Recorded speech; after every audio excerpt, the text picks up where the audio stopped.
اهلا بيكم في فيديو جديد على قناة توب فايف. واللي اول مرة يشوفنا، احنا قناة متخصصة في ترشيحات الافلام. اشترك فيها وفعل الجرس واستنى كل جديد.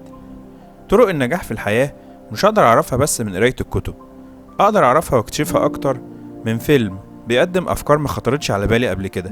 فيلم يقدر يلهمك، يقدر يغير نمطك في الحياة. الفيلم بيقدر يعرفك انك عندك مهارة ايه بس محتاج انك تظهرها. مع روتين الحياة وضغوطاتها، الواحد بيتعرض لحالة من الاكتئاب والملل الشديد. عشان كده احنا النهاردة جبنا لكم أفلام مليانة طاقة إيجابية تقدر تغير نظرتك للحياة. 5 أفلام اختياراتهم يا رب يعجبوكم، ويلا بينا نبدأ.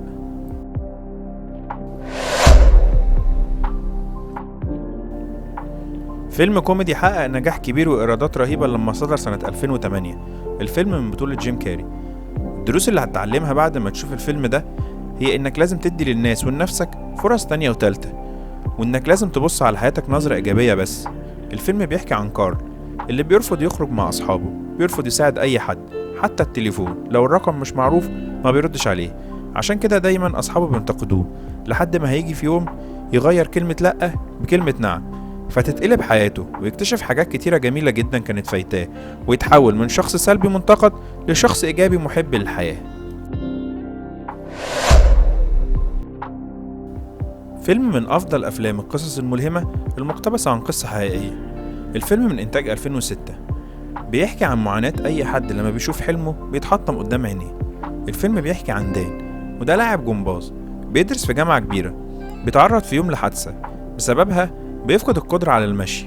بيدخل بعدها في حالة من اليأس والحزن على مستقبله اللي ضاع منه، وعشان يلجأ بعدها لسقراط اللي بيساعده تاني يرجع ثقته في نفسه، ويساعده إنه يتجاوز محنته وينتصر ويحقق حلم حياته.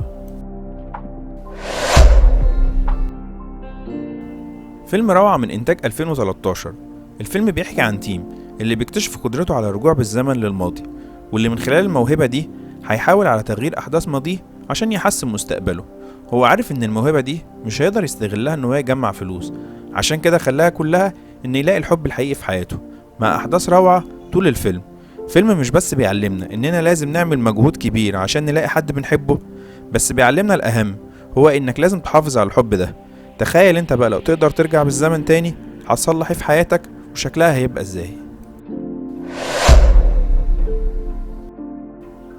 في ناس بتعتبره احسن فيلم عمله ويل سميث، والناس تانية بتعتبره انه من احسن الافلام الملهمة اللي اتعملت في تاريخ السينما. فيلم من انتاج 2016، مقتبس من قصة حقيقية عن راجل بيحاول بكل الطرق انه يأمن سبل الراحة المادية والنفسية لعيلته. بالرغم من كده مراته بتسيبه هو وابنه نتيجة فقره وقلة حيلته، وده اللي خلاه يحاول بكل الطرق إن يتعلم مهنة جديدة تساعده ماديا، لحد ما هينتصر في النهاية على الظروف الصعبة اللي كانت منعاه إنه يحقق سعادته. فيلم روعة.